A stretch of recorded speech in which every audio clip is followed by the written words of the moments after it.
ভারতের হলুদ মিডিয়াগুলো বাংলাদেশের বিরুদ্ধে নিকৃষ্ট যুদ্ধ শুরু করেছে, মিথ্যা ছড়াচ্ছে। জামায়াতের আমির ডাক্তার শফিকুর রহমান এই মন্তব্য করেছেন।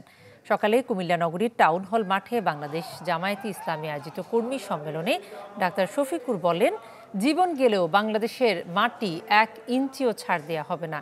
এছাড়া নির্বাচন সংস্কারে গতি বাড়াতে অন্তর্বর্তীকালীন সরকারের প্রতি আহ্বানও জানান তিনি। বাংলাদেশের 1 ইঞ্চি জমি আমরা কাউকে ছেড়ে দেব না। আমাদের জীবন দিব, তবু বাংলাদেশের আধা ইঞ্চি জমি আমরা ছেড়ে দেব না। আবার অনুরোধ করব, আপনারা মূল্যবান সময়টাকে নষ্ট করে দীর্ঘায়িত করবেন না। আপনারা যৌক্তিক সময়ের ভিতরে এই নির্বাচন জাতিকে উপহার দিন।